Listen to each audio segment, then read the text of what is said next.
Was doing some research on different real estate markets recently, and I came up with an idea that there are two things that really turn me off to a country as a real estate market for investment.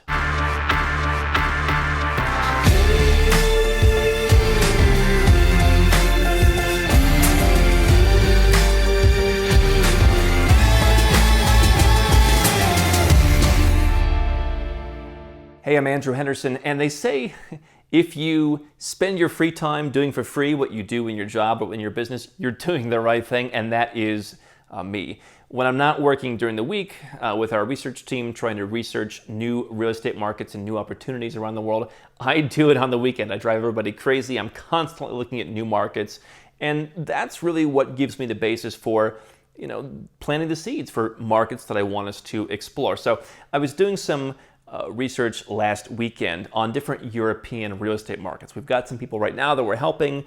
They're pretty affluent people. They're looking at possibly moving to some places in Europe, or at least setting up a toehold in some European countries. And we were looking around different markets. One of them was Belgium, for example. And there were two things that really stood out to me that made me think that some of these markets are just bad to invest in for my perspective. Those two things are, number one, high transfer tax, high cost to transfer the property on your name or to your company, to whoever's holding the property, high transfer tax. Number two, high carrying costs, high cost to maintain the property going forward. This is very interesting to me because as I frequently tell my staff, as I frequently tell friends, water always seeks its own level, okay? If I'm hiring someone, for instance, in Belgium, it might cost me 4,000 euros a month for someone to end up with 2,000 euros in their pocket. And so that employee just sees that they're getting 2,000 euros and they might complain, hey, why am I only getting 2,000 euros? My perspective as the employer is, well, I'm paying 4,000 euros. And so you're not magically worth more simply because the government says I have to pay a lot of taxes, okay? This is something that most people don't understand.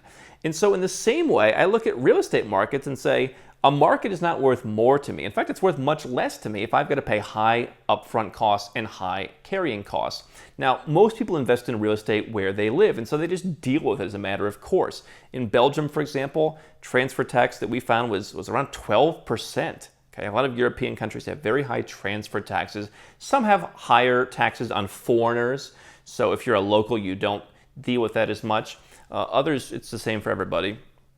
And so, what really turns me off as someone who can invest anywhere in the world is when I've got to pay high fees to get in, as if the property is as valuable as everywhere else, but then there's these extra fees. Because I have the ability to come to a country like a Georgia or like a Cambodia or like many other countries where I do investing and I encourage others to invest, where the transfer tax is either $0 or $11 or something very, very low. Even Malaysia, where I have a property, the peak transfer tax is 3% and it's progressive from 1 to 2 to 3%. Not that bad. Serbia, 2.5%. Not that bad. The United States, actually not that bad in terms of that. So, what really bothers me when I look at real estate around the world is markets where they think, hey, we're just as valuable as the next market. And yet the fundamentals are the same and their property is 12% more expensive. That kills a deal for me because, again, just because you add a tax does not make the property that much more valuable. Now, the second thing that really turns me off from property investing in a certain market is high carrying costs.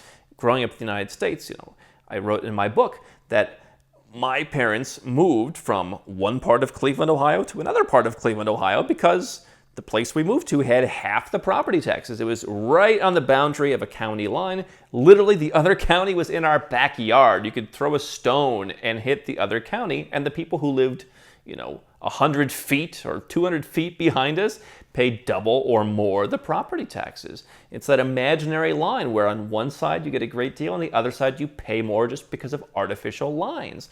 And so, even on the cheap side of the border, I think the property tax, I was talking to my parents the other day, $6,000 or $7,000 a year.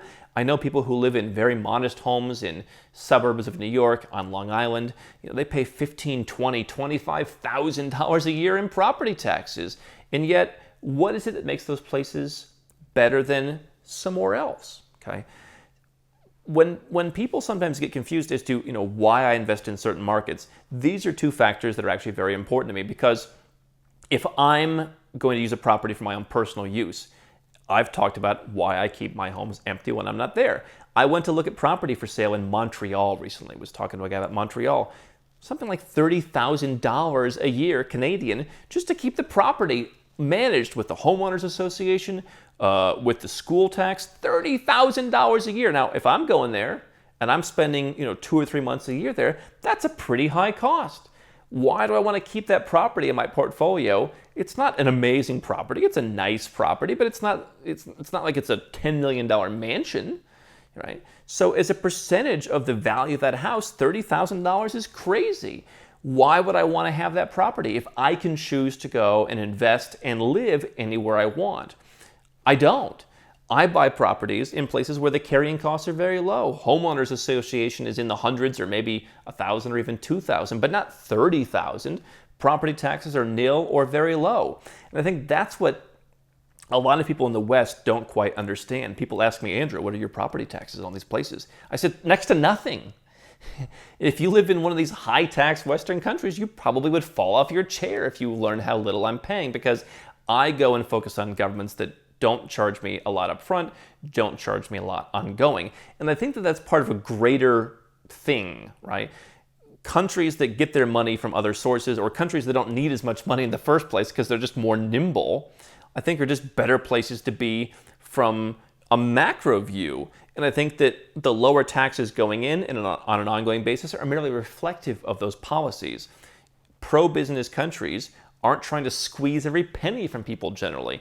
And so the point of being a nomad capitalist, to me, the point of going where you're treated best, is having the ability to go and buy property, do deals, and to live wherever you want. And so if I can live for $500 a year, and over here it's $30,000 a year, I'll go where it's $500 a year, thank you very much, because quite frankly, Montreal's a nice city, but I think Kuala Lumpur is even nicer. So I win both ways.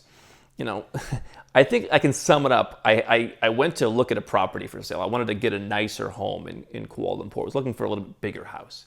And so my now wife and I went to look at a property. And she had gone to see the property before. So we had come back, she had seen the seller before, and she said, the first time he said he'd negotiate. I said, okay, let's go and negotiate. And we go the second time, and she said, you'd negotiate. Oh, no, the price is the price.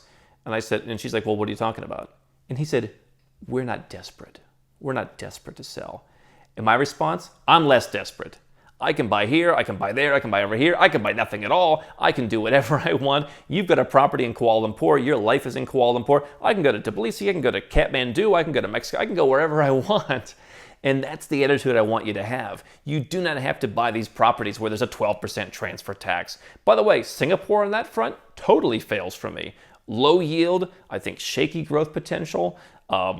Maybe I'd buy a REIT in Singapore, but to buy an individual property, high price, the only benefit is good mortgage terms, I suppose. For foreigners, you can still get a low interest mortgage, but you're putting a lot of money in Singapore into a property, you're flushing a lot of money away in fees, just doesn't make the cut. Singapore, great for many other things, not for that, because of those fees, right? So if I can choose to avoid those fees, I'm going to. And for me, as a value investor, as someone whose number one priority is keeping money, I'm not in rapid growth mode. I'm trying to make normal, sane, stable investments in things that have very high probability. Okay, if that's real estate in Cambodia, I'm still investing in solid tier A core real estate. All right. So I'm not trying to swing for the fences on anything, because I want to keep my money. And the best way to keep your money is not to give it all to the government in the form of never-ending fees that never go away. Those are two factors I would look at if you're evaluating property markets. How do you avoid those two things? And I think you'll be off to a great start.